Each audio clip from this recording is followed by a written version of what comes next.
ini merupakan kelanjutan dari dulu namanya Fiat, ya, FIAD, bukan FIAT. Kalau Fiat itu merek mobil, kalau Fiat itu adalah Fakultas Ilmu Agama jurusan dakwah. Itu sudah ada sejak tahun 60-an kalau tidak salah. Tetapi UMY baru ada pada tahun 80-an. Tadi saya di mobil dengan Mas Mukhlis juga saya tanya, ternyata beliau adalah abiturien mu'alimin, ya. Jadi cuman ketika dia lahir, saya sudah selesai dari mu'alimin. Jadi saya ramu mu'alimin itu sama dengan kelahirannya Pak Syakir. Pak Syakir tahun 68 ya. Nah, saya 69 sudah selesai dari UMY. Jadi bisa dibayangkan betapa tuanya saya ini, seniornya saya ini. Ya. Jadi bagus sekalian. Saya itu hari Jumat malam kemarin pada acara tasyakur Pak Syauki sebagai DPD terpilih, saya itu duduk jejer dengan Pak Gunawan.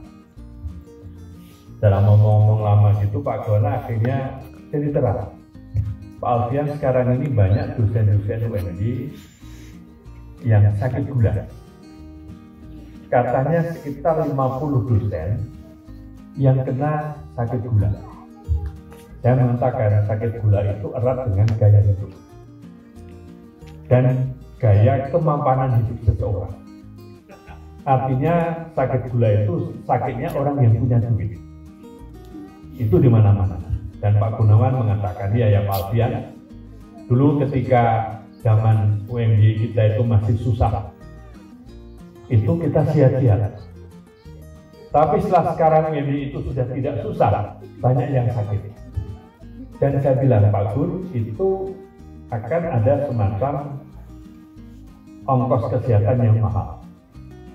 Dia cerita katanya ada dosen yang tiba-tiba ketahuan sudah 600 kadar gulanya. Ini karena gaya hidup. Dan itu gaya orang yang punya duit. Artinya saat ini menunjukkan sebenarnya UMY itu sudah makmur. Maka dari ketika masuk saya tanya Pak Mulis, mana rumahnya? Kok ini banyak deretan mobil? Oh iya, saya bersyukur ternyata sekarang ini dosen UMY karyawan sudah banyak pakai mobil. Dan mobilnya lebih bagus daripada mobil saya. Ini yang saya ikut bersyukur. Ya, jadi artinya UMY itu sekarang sudah makmur. Yang kedua, ini juga mungkin sedikit cerita dulu sebagai preambel, sebagai entry point saya untuk mungkin cerita tentang yang lainnya. Saya satu ketika diminta untuk mengisi bagi calon-calon dosen UMY atau dosen yang sudah diterima yang baru lulus dari luar negeri untuk program doktor atau PhD-nya. Ketika saya mau mengisi, saya didatangi dua pejabat teras UMY. Dia menceritakan, tadi Pak Syakir juga sedikit mungkin menyinggung masalah itu. Dia kata Pak Alfian, sekarang UMY itu sudah mengalami sebuah perubahan. Bagaimana? Jadi sekarang ini dia bilang, maaf Pak Alfian, semua dosen atau mungkin juga bisa karyawan itu hitung-hitungannya sekarang sudah uang semua. Ya, ini penyakit sebuah institusi yang sudah maju, yang sudah banyak. Sehingga dia mengatakan sudah suasananya sudah tidak seperti dahulu lagi. Di mana dulu tema-tema trilogi keikhlasan, kesungguhan, kebersamaan itu masih sangat bisa kita rasakan. Sekarang ini nilai-nilai itu semakin mengalami degradasi. Dan yang ngomong dengan saya itu tidak hanya satu dua orang. Apakah dosen, apakah karyawan yang masih memiliki sebuah komitmen kepada UMY. Mereka mengatakan yang sama. Di satu sisi saya bersyukur UMY sekarang ini dari sisi materi mungkin bisa dikatakan sudah cukup kaya. Tapi pada sisi yang lain, kemungkinan ada semacam proses penggerusan nilai-nilai komitmen pengabdian, terutama yang dikatakan dengan keikhlasan. Karena itulah saya selalu diminta untuk bercerita tentang itu. Kemarin beberapa minggu yang lalu saya juga di Disipol diminta cerita yang sama Pak Sakir. Di depan para dosen, alhamdulillah yang datang cukup banyak para dosen waktu itu. Saya diminta cerita. Untuk apa Pak? Untuk transfer of values. Untuk kita belajar tentang keliling laku. Kalau keliling ilmu, pasti Bapak-bapak sekalian jauh lebih hebat dari saya. Tetapi proses yang namanya keliling laku, transfer of values itu sesuatu yang tidak mudah. Transfer of knowledge itu akan mudah dilakukan. Yang lebih sulit saya mengatakan adalah transfer of values. Keliling laku ini lebih sulit daripada keliling ilmu. Kalau saya cerita tentang walatan nafsu maqaddamat liwat, saya selalu mengatakan kalau kita maqaddamat itu tidak semata-mata berhenti kepada peristiwa yang terjadi masa lalu, tetapi itu merupakan tempat berbicara, tempat kita menimba semangat masa lalu, tempat kita menimba kebijakan masa lalu, tempat kita menimba kearifan masa lalu untuk melihat masa depan yang lebih baik.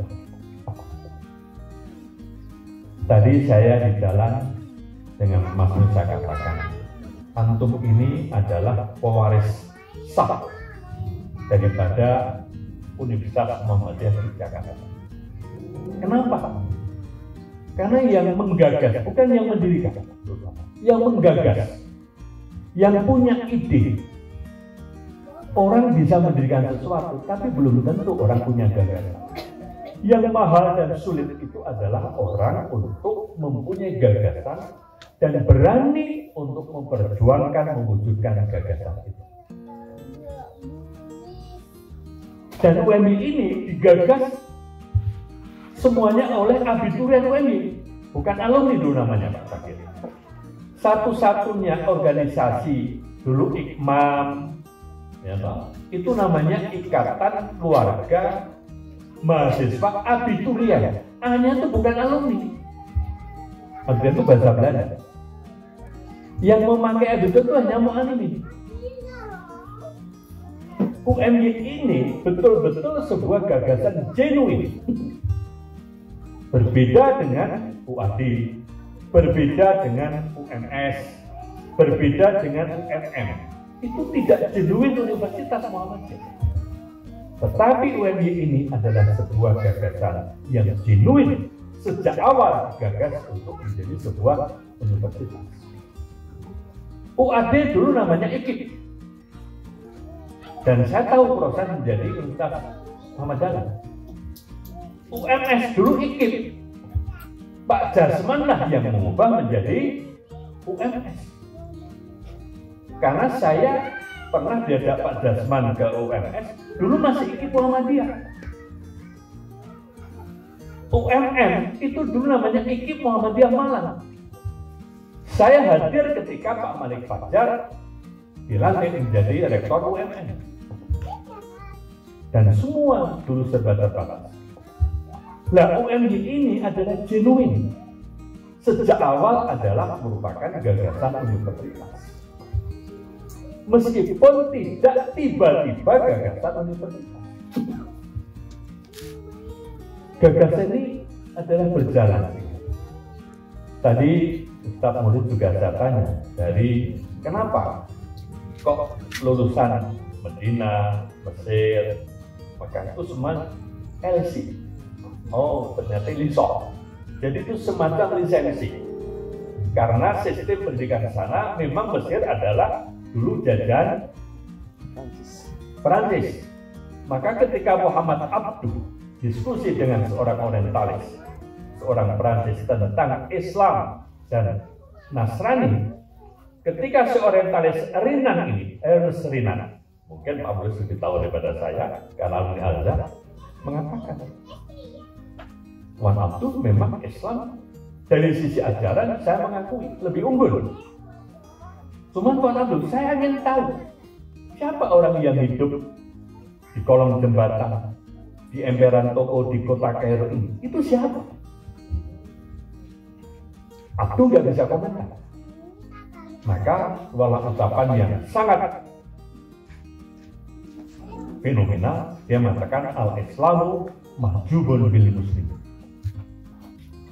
Islam itu cahaya kebesarannya tertutup atau ditutup oleh orang Islam sendiri.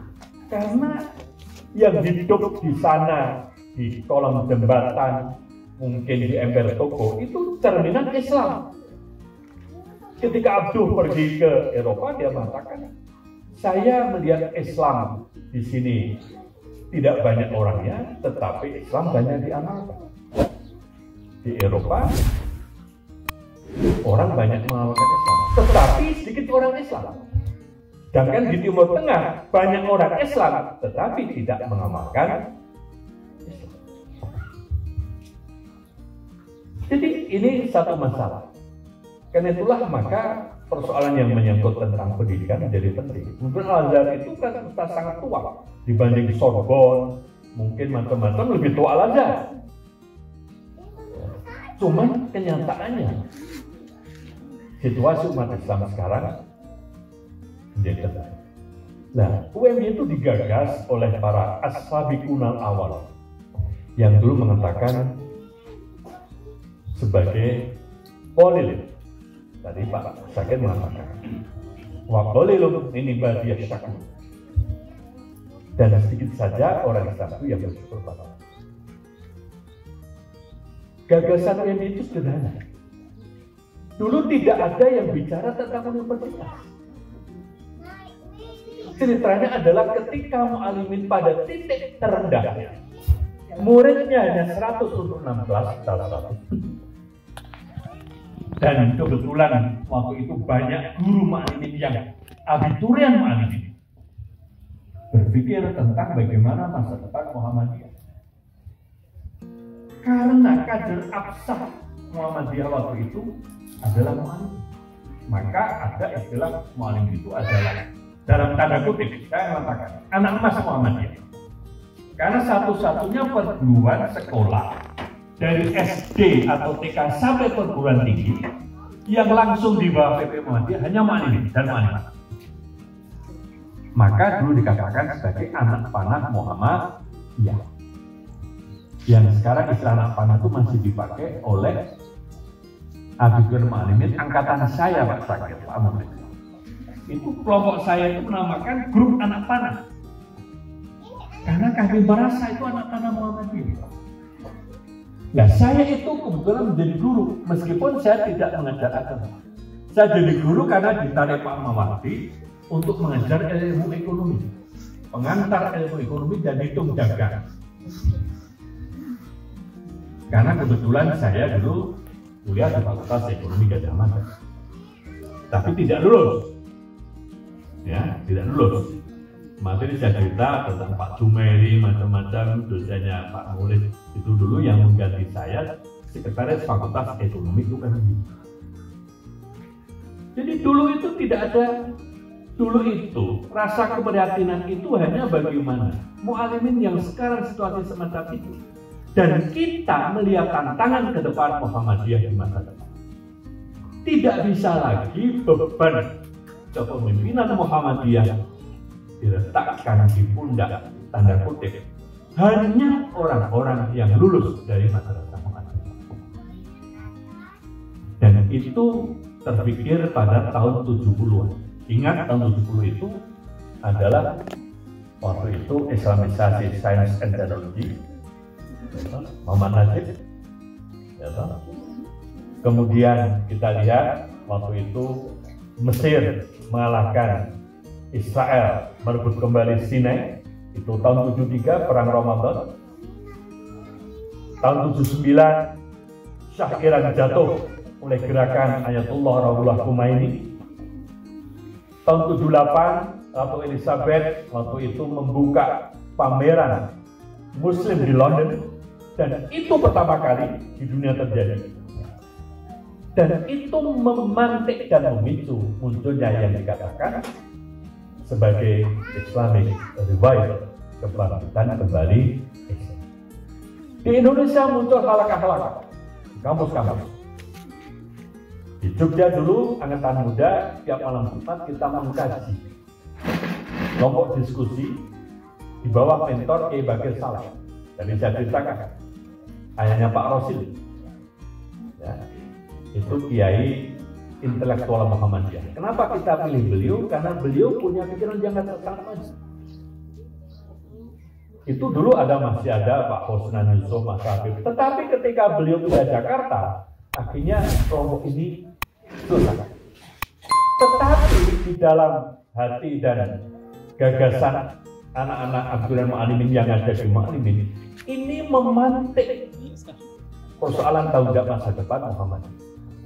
Tidak bisa lagi masa depan Muhammadiyah kepemimpinannya hanya dicukupkan oleh Abdurrahman Mu'alimin saja. Harus ada lembaga pendidikan yang lebih tinggi. Muncul dulu namanya program tahfiz. Ditambah sajalah kalau begitu. Itu saat kita setelah memindah Ustadz Ibnu Jureng dari Sulawesi kembali ke muncul gagasan tahfiz. Ketika kita diskusi, kenapa cuma tahfiz? Kenapa tidak pesantren zuhur? Itu gagasan orisinal daripada Kiai Haji Mas Mansur. Kiai Mansur itu adalah intelektual yang ternyata di sekolah di Mesir, menjadi ketua Muhammadiyah Jawa Timur, kemudian dipindah ke Yogyakarta menjadi ketua PP dan jadi direktur Madrasah Mu'alimin. Dia juga seorang politician, makanya dia masuk 4 serangkai dengan Bung Karno, Bung Hatta, dan Ki Hajar Dewantara. Dan anak-anak Mu'alimin, adat Mu'alimin, itu pengagum berat kepada Kiai Mas Mansur. Maka asrama mahasiswa Abdurrahman Mu'alimin dinamakan asrama Mas Mansur. Dulu letaknya di Surya Wijaya, di rumahnya ayahnya Bu Nurdanah Juwanti, di tepi rel kereta api. Secara ideologis, anak Mu'alimin itu yang dikagumi adalah Kiai Haji Raden Hajib. Itu ideolog yang dikagumi oleh anak Mu'alimin. Lah Kiai Mas Mansur itu punya gagasan pesantren zuhur, tetapi tidak pernah terwujud. Pak Mustafa ingat itu. Kenapa kita tidak jadikan pesantren zuhur? Diskusi lagi. Setelah sampai di situ, kenapa tidak universitas? Muncul gagasan ini.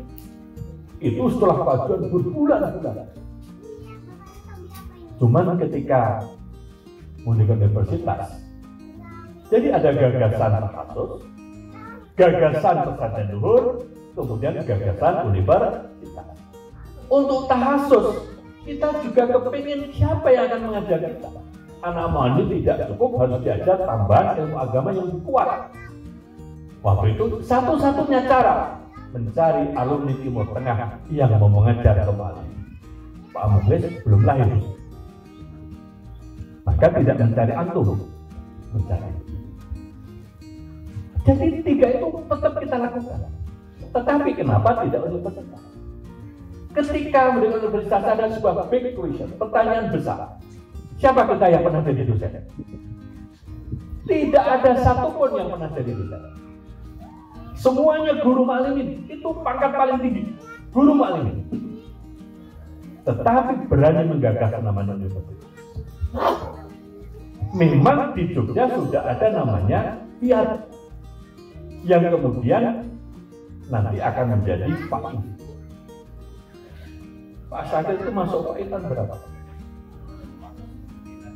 Oh sudah kan ya. Yang paling lebih tua mestinya Pak Musen, ya tidak ada. Jadi dulu Bu Patik, ya itu Jadi mungkin perlu ditulis sejarah ini supaya bukan apa-apa, supaya tahu. Ya. Saya hanya ikut mengeksekusi fiat menjadi fa'il meskipun lewat perdebatan panjang. Nah, perdebatan panjang ini nanti akan saya ceritakan. Karena menyangkut perdebatan ideologis dan menyangkut perdebatan materialistik. Ini dulu Pak, munculnya itu perdebatan panjang. Ya. Jadi itulah maka dulu sampai gagasan masalah. Semua itu adalah hadza min fadlir rabb. Wa makaru wa Allah wa khairul makirin. Semua itu rekayasa Allah. UNY ini itu menjadi universitas itu hanya satu-satunya karena rekayasa Allah. Tanpa campur tangan rekayasa Allah tidak ada. Tidak akan pernah. Karena ketika kita mau menjadi universitas itu sudah buntu. Mau apa lagi yang kita katakan? Hanya karena Allah memberi jalan yang itu tidak pernah kita sangka-sangka. Maka saya teringat persis ayat yang mengatakan asa antaru syai'an wa khairul lakum wa asa antaru syai'an wa syarrul lakum. Ayat itu yang masih ingat karena ya kan ayat itu juga ini ada. Jadi waktu itu kita sudahlah gagasan ustaz itu sampai jalan. Tapi tahasus harus ada dulu. Diputuskan waktu itu kita harus mencari lulusan Timur Tengah. Yang waktu itu mencari lulusan Timur Tengah di Indonesia lagi di Muhammadiyah itu seperti mencari jarum dalam tumpuan jerami. Tidak ada, sulit. Sekarang kan tiap kota banyak, tiap kampung sudah ada LC. Tiap masjid banyak LC. Dulu tidak. Sampai ada informasi ada seorang lulusan dari Timur Tengah yang rumahnya itu di Magelang yang mudah-mudahan mau bantu Ma'alimi. Siapa dia saya tidak tahu. Rumahnya mana kita tidak tahu. Hanya waktu itu gagasan Pak Mustafa dan saya untuk menemui beliau di Magelang. Namanya nggak tahu, rumahnya nggak tahu. Hanya dikatakan nanti akan ada orang yang akan jemput Pak Alfian dan Pak Mustafa di kantor PP hari ini jam sekian. Karena kami mau ke sana, mobil nggak punya. Mobil belum berderet-deret seperti di mukanya Pak Sakit. Jadi kami mobil nggak punya. Tetapi ketika kami di kantor PP Muhammadiyah menunggu lama, kebetulan kehujanan, kami nggak bisa pulang karena hanya boncengan sepeda motor dengan Pak Mustafa Kamal. Ternyata yang mau jemput tidak jadi datang. Kita tunggu berjam-jam. Mau pulang hujan, nggak berani pulang. Tetapi itulah Allah. Ternyata itu adalah blessing in disguise. Kalau tidak hujan, UMY tidak pernah. Kalau tidak diberi janji, UMY mungkin tidak akan ada. Ketika itulah maka kami sikapnya dipertemukan dengan Pak Haiban, Sekretaris Mapendaki, yang baru rapat pleno PP waktu itu untuk menentukan rektor UMJ. Yang kenapa Pak Mustafa? Karena supaya Pak Mustafa motornya itu Pak Mustafa. Ketika ketemu beliau mengatakan, beliau menyampaikan bahwa kami menggagas mau mendirikan universitas. Jawaban beliau sederhana, baik kita dukung. Jawaban itulah yang menjadi bensin yang menyiram api. Sudah semua selesai, fokus mendirikan universitas. Mencari-cari siapa? Ketemu Pak Bagri Syahid, rektor, mantan rektor IAIN, yang itu juga abiturian Ma'alimi. Udahlah, ada Pak Bagri yang pernah jadi rektor, nanti jadi rektor. Terus berkembang, Bapak Ibu sekalian sudah tahu. Waktu itu Pak Dasron, Pak Amin itu belum pulang dari luar negeri, masih sekolah. Pak Amin di Amerika, Pak Dasron sekolah di Australia. Ketika kami menggagas mulai merintis ini, beliau belum pulang. Memang ketika beliau pulang, tekad itu menjadi lebih besar. Jadi apa?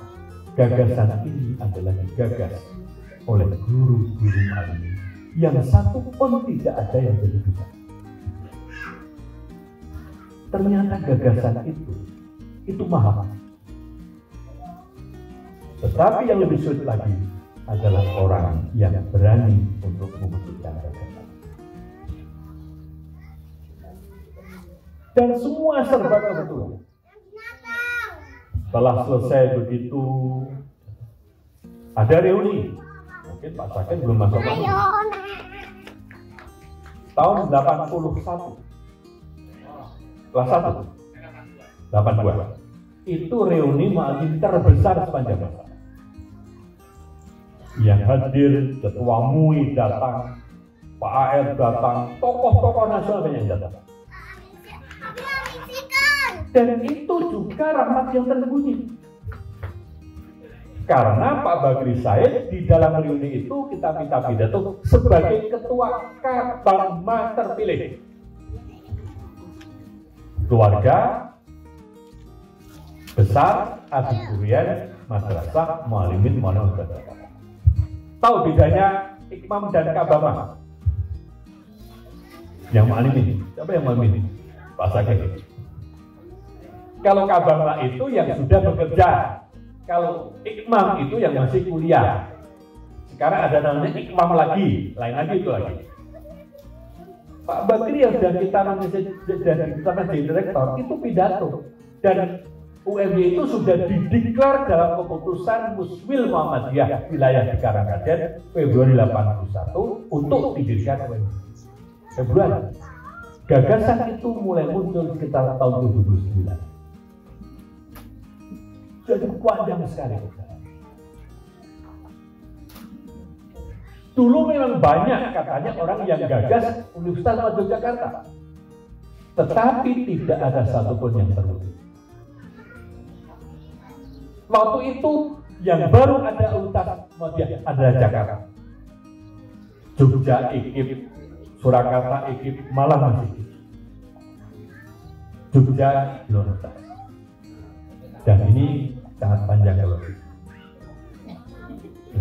di dalam reuni itu Pak Bagri pidato yang mengatakan akan didirikan Universitas Muhammadiyah yang sudah siap dengan lahan sekitar akan membeli lahan sekitar 25 hektar di Jalan Kaliurang.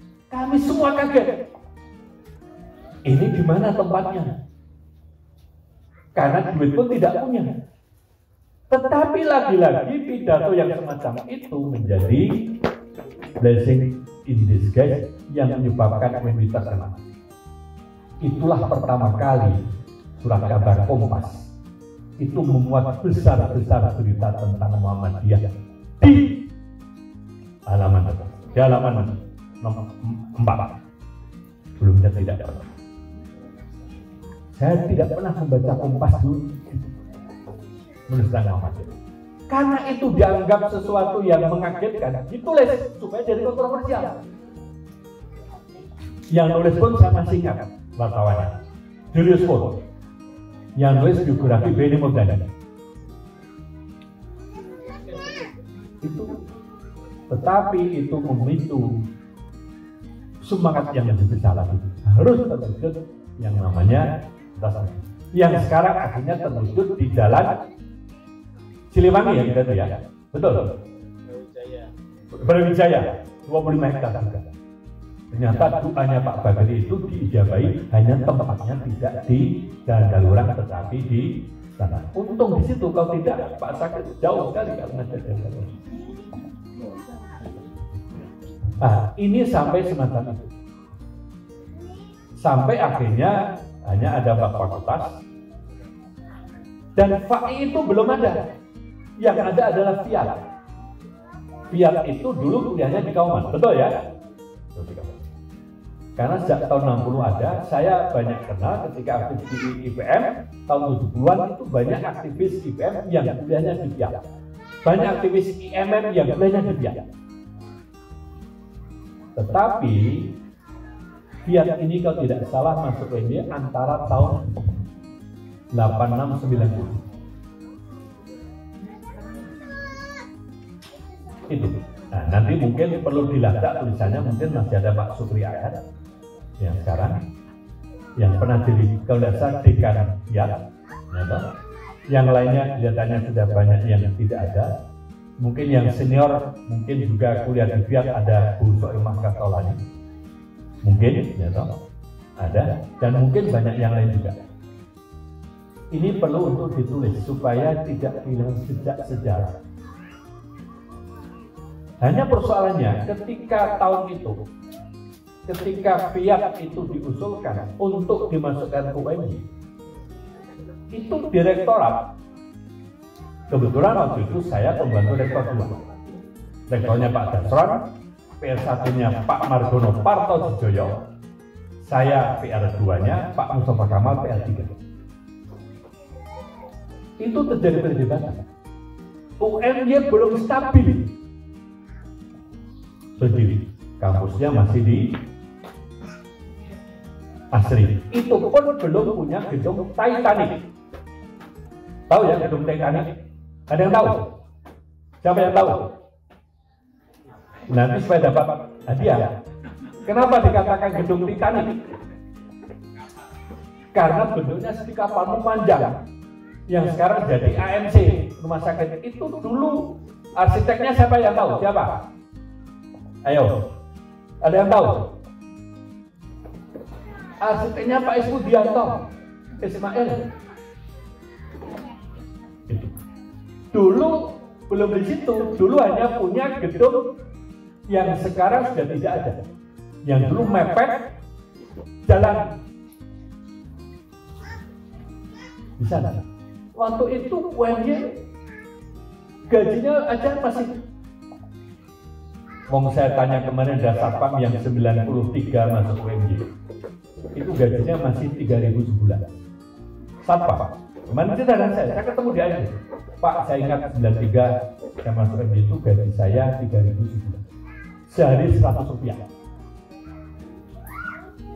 Jadi bayangkan, kami itu dulu tidak digaji. Tidak ada yang terima gaji. Saya ingat yang namanya Pak Yaya Muhaimin itu diangkat jadi dosen di Sipol, sepanjang jadi dosen kalau tidak salah baru sekali mengajar. Sama saya punya teman akuntan Pak almarhum Pak Masud Mahfud, itu dosen Gajah Mada, terus seangkatan dengan saya, dia dosen akuntan. Saya datangi, saya bujuk-bujuk untuk mau jadi dosen di UNY. Dia mengatakan, wah, Mas Alfian, bagus ada Muhammadiyah. Jelas ini milik Muhammadiyah. Itu nggak jelas milik siapa, Pak. Itu saya ingat itu, ditanya itu. Dia mengatakan, ini bagus milik Muhammadiyah, jelas. Ternyata apa? Ternyata itu akhirnya dia pada akhir hidupnya jadi ketua PBNU. Ternyata dia tokoh NU. Dia pernah jadi BR2 Gajah Mada, Profesor Mahfud. Dia juga ngajar sekali saja. Bukan Muhtar Masud itu Visipol. Ini Mahfud Mas'ud. Ada Muhtar Masud, itu juga NU, itu temannya Pak Amin. Kalau dulu kan semua dosen asal Islam itu Muhammadiyah, Gajah Mada gitu. Itu begitu. Jadi karena apa? Karena memang tidak digaji. Jadi Pak Yakin saya aku mau ditakoni. Arab neng di Arab neng swargo, boleh swargo. Artinya mau ngajar di UNY karena tidak ada gajinya sama sekali. Jadi ini bapak-bapak ibu sekalian, waktu itu ketika Fai mau masuk, itu perdebatannya dua. Pertama, kalau perdebatan ideologis, Fai penting masuk UNY karena harus memberi warna ideologis kepada UNY. Dan ini yang saya titipkan Pak Sakir kepada antum dan umat. Saya dulu mengatakan, UMY tanpa FAI itu bukan UMY. Karena kita selalu mengatakan sibghah UMY itu adalah sibghah Muhammadiyah Islamiyah.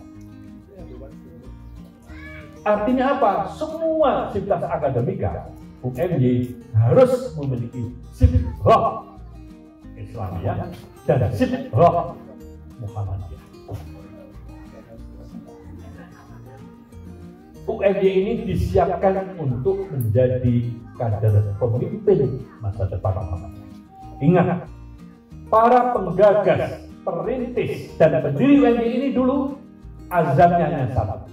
UMY ini adalah untuk menyiapkan kader pemimpin Muhammadiyah.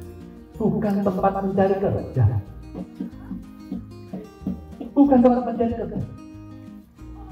Bukan tempat mencari duit. Jadi kalau saya sampaikan di mana-mana, saya selalu mengatakan apakah itu di fakultas FAI, apakah di Sipol, apakah di fakultas hukum, setiap kali saya diminta bicara, saya melakukan pada. Setiap kali saya diminta bicara di depan dosen-dosen baru, saya bicara ini. Saya ingatkan, universitas kita ini adalah universitas bukan universitas biasa. Universitas yang disiapkan sejak awal, digagas sejak awal, dirintis sejak awal, dididik sejak awal untuk menjadi tempat persemaian kader-kader pemimpin Muhammadiyah. Tidak yang lain.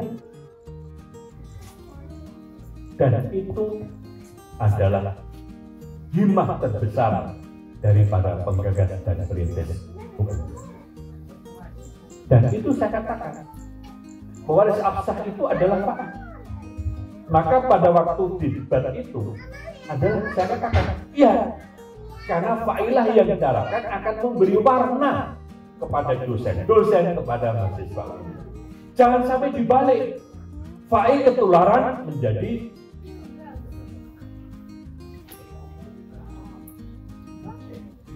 ya, saya katakan ya. Jadi mungkin ya UMY tidak mungkin kerja. Tidak itu. Tetapi UMY ini adalah tempat untuk mendidik kader-kader pemimpin. Tidak cuma pemimpin Muhammadiyah masa depan. Jadi saya katakan yang lebih sulit sekarang ini adalah transfer of value. Ini laku ini. Bagaimana laku-laku UMY itu adalah laku-laku calon pemimpin Muhammadiyah. Dosen-dosen ini harus paham, Anda itu adalah akan mendidik pemimpin-pemimpin Muhammadiyah. Bagaimana Anda akan dipimpin Muhammadiyah kalau Anda tidak paham pada Muhammadiyah? Kalau perilakunya bertentangan dengan Muhammadiyah, perilakunya adalah menyimpang dari Muhammadiyah dan tidak mau aktif di Muhammadiyah dan bahkan memusuhi Muhammadiyah. Dan ini saya katakan di mana-mana, di depan kami. Dan ini kampanye saya di Muhammadiyah di mana-mana. Pak Syakir, saya tuh sebenarnya sudah tidak mau diminta ngaji gini. Ya, saya sudah mendeklarasikan saya ini pensiun. Di masjid pun saya sudah tidak mau ngimam. Di masjid saya itu saya sudah tidak. Tapi dipaksa-paksa Pak Alfian seminggu sekali saja lah. Subuh, Jumat saya kan, lainnya tidak. Karena perlu kader.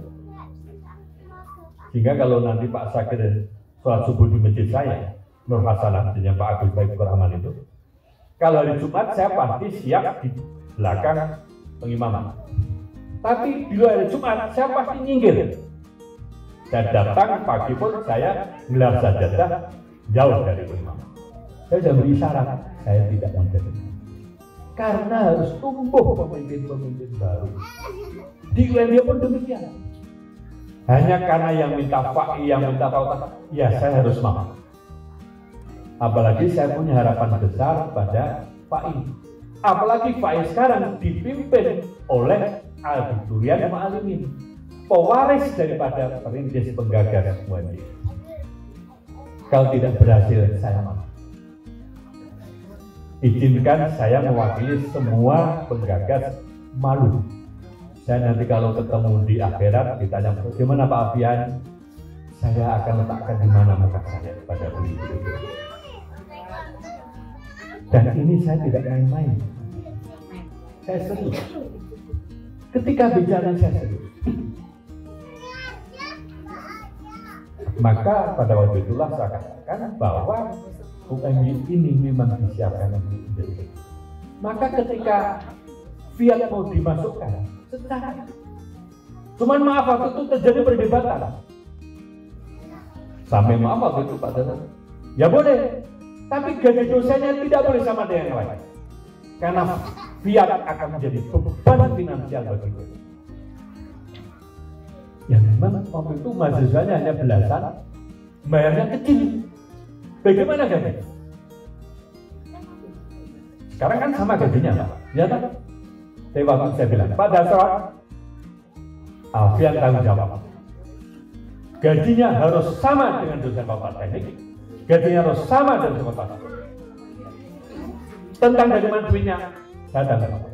Tapi saya tidak mau ada disparitas tentang gaji. Karena rohnya UMY itu di sini, rohnya UMY itu di sini. Ya bagaimana transformasi inilah agama ini, sibuk inilah rohnya UMY. Apa gunanya yang kita dirikan kalau tidak punya sibuk semacam itu? Apa gunanya? Tidak ada manfaat. Karena saya katakan para penggagas perintis ini dulu, penggagas ini adalah sekolah kader calon pemimpin. Saya bilang, saya maaf, terpaksa menjelaskan ini. Akhirnya, ya sudah kalau memang begitu, bismillah. Lalu akhirnya Pak I masuk ke Fiat, masuk ke UMY dan menjadi Fakultas Agama Islam. Sekarang sudah bisa berdiri sendiri, betul ya Pak Sakir? Sudah bisa menggaji dosennya sama dengan dosen fakultas yang lain, betul ya? Penerimaan itu masalah lain, karena faktornya kan banyak, pengalinya kan banyak. Tetapi gaji tetapnya harus sama. Maka gaji karyawan Pak I harus sama dengan gaji karyawan tetap. Pensiunnya harus sama. Dan saya katakan, sesungguhnya yang harus mewarnai UMY itu adalah dari Fakultas Agama Islam.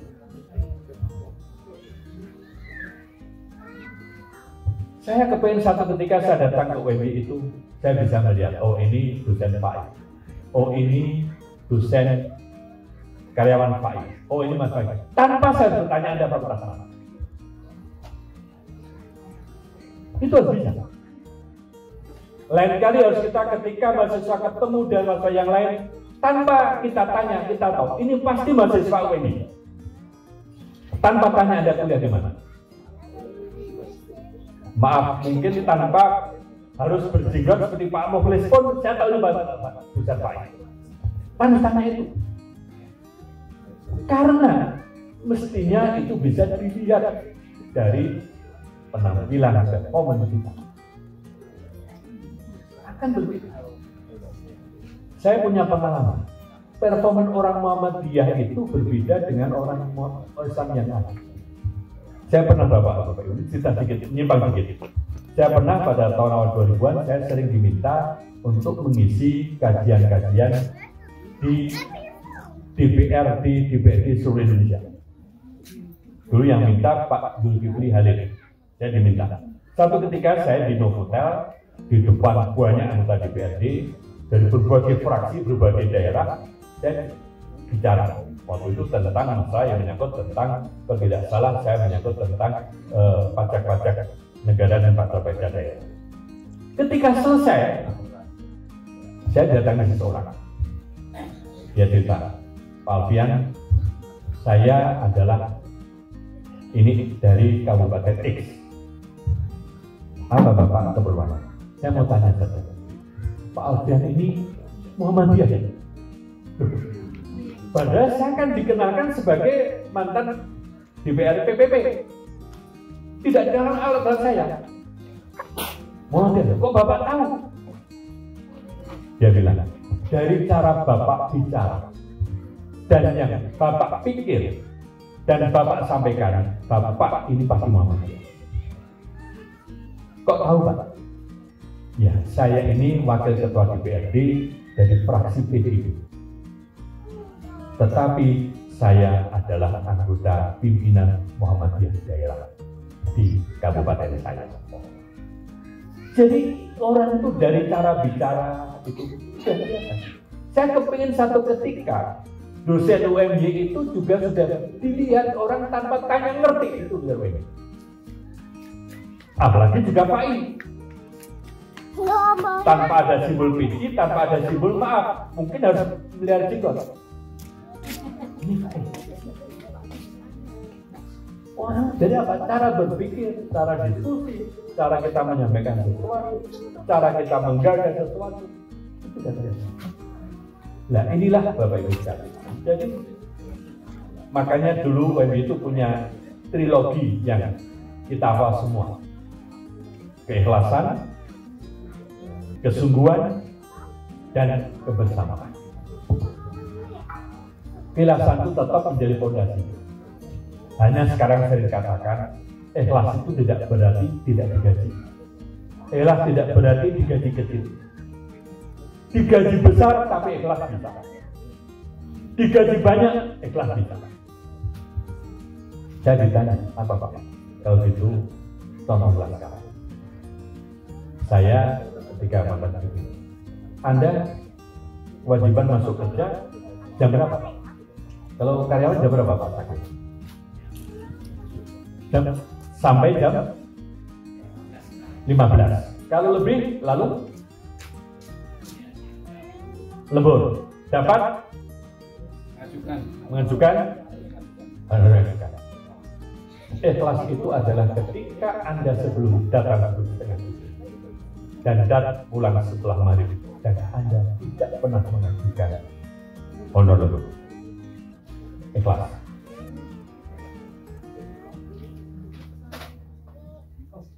Sulit enggak? Enggak, gaji sudah cukup. Kan gaji sudah cukup sekarang. Sudah cukup kan masa kerja? Ya tapi dulu gaji itu mana 93 itu masih 3.000 perak. Dosen itu dulu saya nggak ngerti. Ikhlas itu dengan tidak berarti tidak digaji. Anda dapat gaji 10 juta nggak ada masalah. Sekarang gaji dosen paling rendah berapa Pak?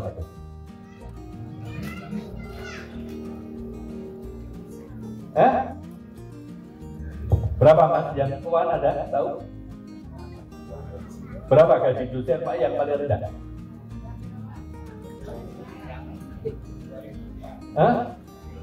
Masa nggak apa? Ya transfer kan? Tapi kan tahu. Biasanya kan ngajukan. Ya take home pay-nya lah kalau nggak gaji. Orang-orang ikhlas jadi tidak tahu. Tidak tahu ya, karena langsung dikasihkan anak yatim. Karena ikhlas. Ikhlas itu tidak berarti tidak terima gaji. Tetapi ketika Anda bekerja sungguh-sungguh, Anda bekerja melampaui kewajiban Anda, itu ikhlas. Dan itu saya katakan, insya Allah adalah itu tidak pernah ada yang iri, karena sudah digaji oleh Allah. Nah, ini keikhlasan ini sangat penting. Ketika ikhlas Anda itu diundang pengajian di fakultas, ya datang, meskipun tidak dikasih minuman atau makanan. Maka kemarin saya ketika Mas Sobar dari jam 9 sampai jam berapa Mas Sobar? 12 ya. Saya minta dijemput jam 9 saja lah, supaya saya tidak terlalu lama menunggu. Harapan saya sampai sini sudah dimulai. Itu harapan saya. Ya, harapan saya sampai sini sudah dimulai. Karena gini Pak Zakir, saya kemarin itu hari Ahad, itu ada guru ngaji yang saya baru tahu kalau dia itu dulu mazhab Pak. Setelah dia ngisi, Dia ngaji gitu, mengangkat yang terhormat Sahabat Gurunda Ustadz Alfian Darmawan. Kok Gurunda? Dia cerita, saya dulu mahasiswa Pak I. Dia cerita, ada satu yang terkesan bagi saya selamanya tidak pernah lupa. Itu adalah ketika saya kuliah terlambat 1 menit oleh Pak Alfian dipersilakan pulang. Karena dulu saya begitu. Sampai saya pernah tanya kepada mahasiswa yang lama, tolong kalau masih ingat, dari mahasiswa tahun 81 saja, kapan saya terlambat mengajar? Sebutkan berapa kali saya terlambat mengajar. Ada yang pernah? Pak Gopal bukan mahasiswa saya. Pak Norwanto mana? Berapa kali mengajar? Saya terlambat Pak Norwanto.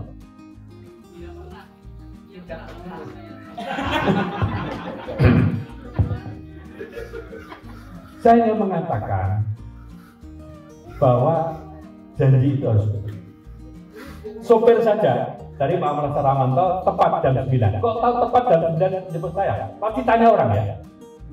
Tidak. Saya kapan itu dijemput sopir UMI. Sebut jam 9.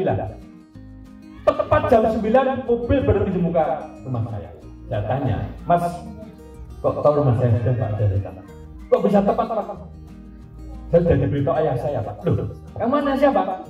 Hanya Bani. Ayah saya mengatakan kalau jemput Pak Alfian itu harus tepat waktunya. Terlambat 5 menit kamu sudah ketinggalan. Lebih maju 3 menit kamu disuruh pulang. Jadi di sebelah rumah saya itu ada tempat parkir. Biasanya supir itu kalau masih kurang 5 menit itu nunggu di sana. Betul ya? Ingat? Karena saya dulu itu karena pernah jadi pejabat di provinsi, saya tiap pagi dijemput supir pemerintah. Saya bilang, ini acaranya jam 9.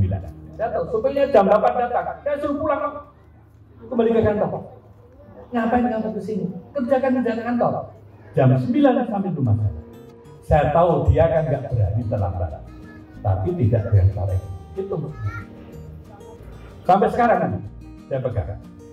Jadi insya Allah kalau saya akan jam 9 ya jam 9 tepat sampai di rumah saya. Kalau terlambat ya saya tinggal. Begitu. Ya. Hanya tadi mau ke sini itu kan saya tidak tahu jalannya Pak Fakir dan tidak tahu bagaimana saya harus parkir mobil saya. Dan ternyata kalau terlambat ya bisa parkir di sini. Nah, jadi di usia yang sudah ke-72 ini saya harus hati-hati kalau parkir.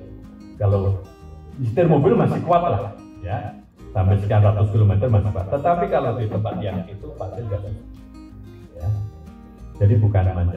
Jadi ini apa? Ini sebuah values yang harus kita tinggalkan kepada generasi kita yang akan datang. Nah, jadi karena itulah maka sejarah Pak itu penting. Dan yang paling penting memahami apa sih fungsi Pak ini. Fungsinya adalah menjaga nilai-nilai utama yang dimiliki oleh Muhammadiyah. Dan saya titip, apalagi Pak Syakir ini sudah berikan Pak ini. Dan juga Habib Nuril Alimin bahwa Ashabul Awalin, bapak-bapak yang dulu menggagas merintis UMI ini adalah kepingin UMI ini menjadi tempat persemaian kader calon pemimpin Muhammadiyah. Di dunia ini, setahu saya, yang jelas nanti itu hanya ada 2 universitas. Yang satu Harvard University Amerika, yang satu UNM. Digagas menjadi universitas pemimpin. Maka di Amerika banyak pemimpin yang lahir dari Harvard University. Saya kepingin satu ketika Presiden Indonesia lahir dari UNM. Gubernur Indonesia lahir dari UNM. Menteri-menteri lahir dari UNM. Saya sering mengatakan, saya pernah di depan kemarin saya diminta di depan mahasiswa yang akan disium magister manajemen, saya diminta untuk memberikan pesan-pesan. Saya mengatakan maka dosennya, sebuah institusi pendidikan itu dinilai jangan hanya puas dengan akreditasi unggul, itu administratif, tetapi orang akan menilai universitas itu berada di mana alumni-alumni. Tolong dicari alumni FA itu di mana saja. Kita boleh bangga ada profesor yang dari alumni FA. Di UAD ada, di UIN ada. Tapi kapan juga akan banyak intelektual muslim yang alumni FA. Kalau cuma akreditasi administratif itu penting, apalagi untuk menjaring mahasiswa. Tetapi peran historis sebuah perguruan tinggi itu akan ditentukan jejak langkah di mana para alumninya itu berada. Jadi ini satu hal yang sangat penting yang saya rasa pesan-pesan saya kepada teman-teman dari Pak. Saya sudah bicara sudah hampir jam 11, tapi masih ada 5 menit. Mungkin ada yang mau komentar tentang apa yang saya sampaikan dan sebagai input bagi saya supaya nanti kalau saya juga bicara di tempat yang lain. Apalagi saya sering mengatakan kalau ceramah di UMI di Muhammadiyah, orang Muhammadiyah itu kan terbagi menjadi 4 kelompok atau 4 golongan. Pertama, orang Muhammadiyah yang hidup dari Muhammadiyah. Yang pertama, sebelumnya ada yang lebih utama. Muhammadiyah itu ada orang yang tidak mendapat atau mencari hidup di Muhammadiyah, tetapi dia aktif di Muhammadiyah. Itu adalah rate atau grade yang tertinggi. Tidak jadi dosen Muhammadiyah, tidak jadi karyawan Muhammadiyah, tidak berusaha dari proyek Muhammadiyah, tetapi dia aktif di Muhammadiyah. Itu grade-nya tertinggi. Kita itu tidak, bukan tertinggi, karena antum semua mendapat gaji dari Muhammadiyah. Yang kedua adalah orang yang bekerja mendapat gaji honor dari Muhammadiyah, keuntungan Muhammadiyah, dan mau aktif di Muhammadiyah. Ini grade kedua.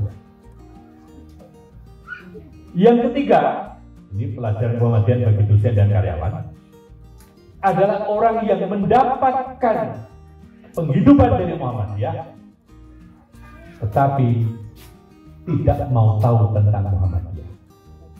Ini sudah grade yang tidak bisa ditolerir.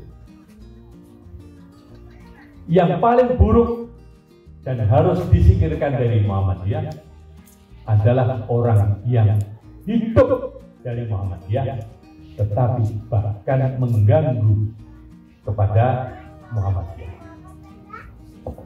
Toksik Muhammadiyah. Ada nggak ini Pak Sakit? Insya Allah tidak.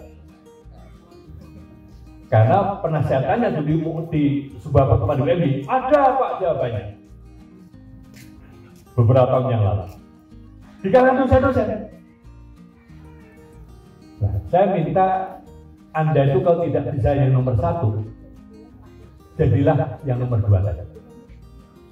Jangan jadi yang nomor 3. Maka mestinya dosen Muhammadiyah, apalagi Pak itu salah satu ukuran standar penilaiannya adalah aktivitas di Muhammadiyah. Kalau tidak dipaksa begitu, kita kadang-kadang tidak mau kerja di Muhammadiyah. Saya tidak tahu grade mana. Kadang beralasan, ya saya dapat gaji di UMI, tapi UMI kan yang dirikan saya. Ada alasan untuk itu. Jadi itu tidak sekedar pendatang, saya bilang. Nah, tetapi saya katakan bapak-bapak, ibu-ibu, dan juga keluarga ini, tolong sudah mendapatkan penghidupan dari Muhammadiyah, maka sebaiknya juga harus aktif di Muhammadiyah. Itu yang terbaik.